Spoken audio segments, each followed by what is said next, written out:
everybody, it's jrobi. We're going to do another positional practice video today to mix things up a little bit. Now how these videos work is that they focus on generating candidate lines. So in other words, you want to analyze the position and mentally visualize all of the potential move options at your disposal. And basically the goal is to get better at visualizing moves and then assessing the position that you come to in your mind. And many top-level chess coaches have stressed that it's very important to be able to do this. So it's a good activity for practice purposes. Now if this is something new for you, I recommend that you write your moves down until you get comfortable enough to keep track of them in your head. And after you're done, then you can input your moves into the engine and take a look. So I'm going to put up the PGN for this game on my blog to help get you started with that. Also, I should emphasize that when it comes to your opponent's moves, be as critical as possible. So in other words, if it's going to help your position, your opponent most likely won't make that move unless they have to. Now the game that I'm taking this position from was played between Aaron Nimzovich as white and Mikhail Chigorin as black in 1907. And both of these men are legendary in the chess world. Nimzovich was a very influential chess writer for his time, and his book My System is considered a must-have chess book to this day. Chigorin, on the other hand, was an amazing Russian chess player that was a pioneer of the famous Soviet school of chess. And that Soviet school of chess helped Russia to dominate chess for much of the 20th century. Basically, both of these guys have influenced the game of chess to such a large degree that I definitely recommend taking the time to look up their history. Now, I put both of their game databases up on my personal site at jrobichess.com, so you can browse through their games, and I also put links to some of their history, so you can check that out when you get some time. So let's get started. How this video is going to work is go ahead and pause the video, take as long as you need to think of your candidate lines, write them down if this is something new, and I'm going to go through what I came up with in the position, then we're going to take a look at what the computer came up with, and then finally we're going to take a look at what was actually played in the game. So go ahead and pause the video, take as much time as you need, and I'm just going to dive right into things.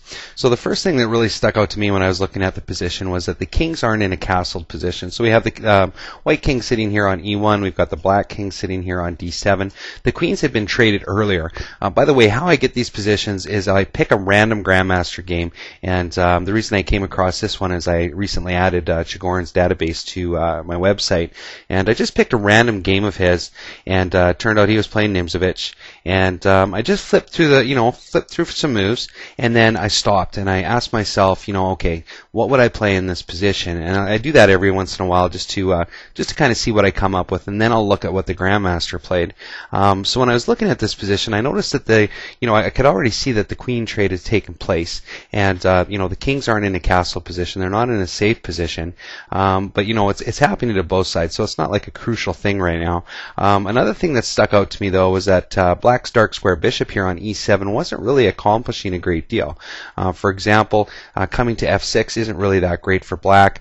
Obviously the bishop can't come down to g5 because it would just be captured, and coming down to h4 would be kind of a wasted move because white can simply push the pawn up here to g3 and get the bishop phi and ket out. Alternatively, if we take a look at the dark square bishop of black's exit point along the d8 square coming along this diagonal, well, these pawns here are taking away these squares. It could come here to c7 to give itself access along this dark square diagonal, but for all intents and purposes it doesn't have a lot of great options where it's sitting right now, so that really stuck out to me. And another thing that I considered in the position was that even though black has its knight developed here to h5 and its light square bishop developed to f5, there's not a lot of flexibility in these pieces. For example, if we take a look at the black knight, it can't access g3, it can't access f4. The only really square that it can access in this position is f6, and that doesn't pose any immediate threats to the white position. If we take a look at the light square bishop, alternatively, this bishop doesn't have a lot of options either. In fact, the only really option that it has is working along this light square diagonal, and that doesn't pose any huge threats to the white position either. Obviously, it can't come down anywhere near h3 or even g4, because if it were to come to g4, white can simply play pawn up to f3, and once that bishop is kicked away, white has a nice spring-loaded attack by default by just thrusting the pawn forward up to e4. So even though these pieces are technically developed, there's not a lot of flexibility in the position. So I thought that was pretty interesting. But nonetheless, the material is equal, and white's position isn't without its own problems either. So when I was looking at the white position, of course the first thing that sticks out like a sore thumb is this bishop sitting here on f1. It's tucked in by the pawns, it's preventing our king from castling into safety, so that was definitely a consideration that I noticed right off the start. And when I looked at the dark square bishop sitting on d2, it's really not that much better than black's dark square bishop on e7.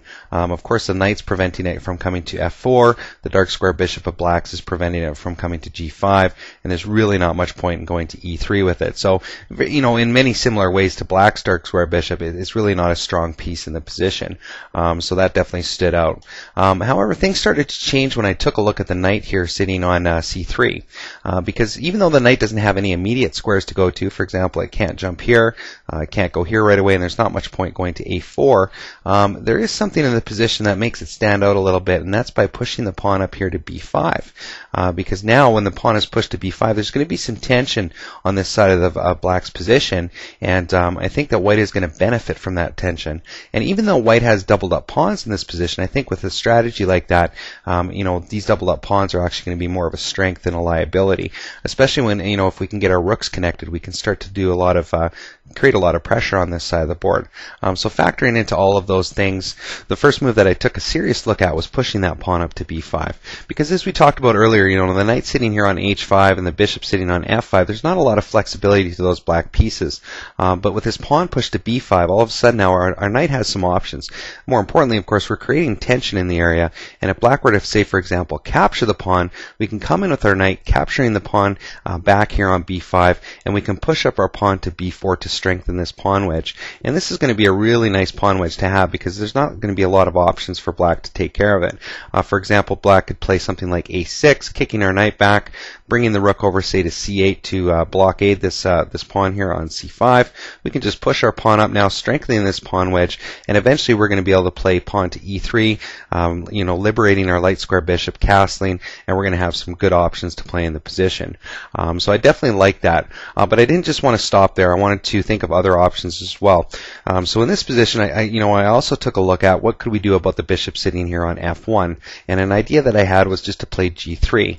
And my thought process was basically, okay, I'm going to fianchetto the bishop onto g2, I'm going to castle my king, and that's going to allow me to play a pawn to f3 and pawn to e4 initiative. For example, play could follow, black could take away our option to push that b pawn, we can fianchetto our bishop, black could play something like pawn to a6, further strengthening the g5 square, maybe giving it an option to bring the bishop to g5, trade it off or whatever, but from here we could just castle, and now we have connected rooks, and we can almost pick the file that we want to work with. We can work with the a file if we wanted to, or we could go ahead and plant a rook here onto e1, play a pawn push to f3 and then to e4, and now all of a sudden we've got a lot of firepower bearing down on e4. So definitely a playable position as well. Those are the only two moves that I really looked at, because I didn't really see anything else in the position that I liked. I took a quick look at e3. I thought that we could bring our light square bishop to e2, giving it an access along these light square diagonals. Play can continue as follows. We can black can once again take away that pawn push by playing pawn to a6. We could bring our bishop to e2. Black could swing its knight over to f6. We could castle. We do have connected rooks, but this dark square bishop really isn't looking very good in this position. So I wasn't too fond of that, and that's about as far as I took that line. So those are the line options that I came up with in that position, and I'm definitely looking forward to hearing what you guys found. I have a feeling a lot of you probably did see the pawn to b5 move, and that's awesome. But now let's take a look at what the computer came up with. And of course, as with computers, they see things that might not be that obvious to us, and maybe even only computers can play the lines that they come up with. Because I think that as human players, we try to reason through things with logic, and I think that with computers, they just have so much power to crunch a position that they can find a move that we probably wouldn't even consider and make it work. And I think that's what happened here, because the computer comes up with a move rook to g1. Now, rook to g1 just looks like a really ugly move to me, and it probably looks like an ugly move to you too. It is creating the possibility of thrusting the g pawn to g4, attacking both of these minor pieces, but in the process of moving the rook to g1, we're totally taking away the option to castle. We're not really factoring in anything else in the position that might make sense to a human player. And I thought it was really interesting. Play continued as follows. Black swung its knight over to f6. White pushes the pawn up now to f3. So of course we have more defense of these squares. From here, black pushes the pawn to h5. The computer now goes ahead and does the pawn to b5 maneuver, taking with the knight, kicking the knight back, and then from here, after black pushes the pawn to h4, the computer swings its king over now to f2, and it continued on, and this is so obviously a computer play in this position. I'm definitely looking forward to what you guys think about the computer's move. Obviously it works because it's Ribka 3, the strongest computer engine currently out there. It won the last World Computer Chess Championship. It's going to make this position work. I'm just flipping through the moves now because there's a lot of them, and it's going to work for white. Obviously, I just don't really like the looks of rook to g1. I know the computer's stronger than anybody out there, but from the perspective of trying to reason through the moves and come up with a strategy, I'm not a big fan of that. But definitely looking forward to your guys' feedback on what you think about the computer's move. So let's get back to the starting position before I ramble on too much about the computer move, and let's take a look now at what was played in the game. So facing this position, Nimzowitsch came up with the move pawn to b5. So I was pretty happy to see that. I think, like I said, it wasn't too difficult of a move to come up with. But nonetheless, if you came up with that as well, that's awesome. You came up with the Grandmaster move. I felt pretty good about it myself when I saw that as well. And from here now, black swung the knight over now to f6, didn't capture the pawn right away. And from here, Nimzowitsch shored up the position and pushed the pawn up to e3, and we have a beautiful pawn chain carving into the board. And of course, we still have the tension from the pawn here on b5 and the option for the knight to come in and capture that pawn. And from this position, actually, Nimzowitsch won the game. So I thought it was an interesting position to take a look at. I hope you came up with some good moves, and I'm definitely looking forward to your feedback on the moves that you did come up with, if they were similar or different, what you thought about them, and of course what you thought about the computer move rook to g1. I thought that was interesting, but I've already said enough about that. So take care, hope you enjoy the video, and we'll see you next time.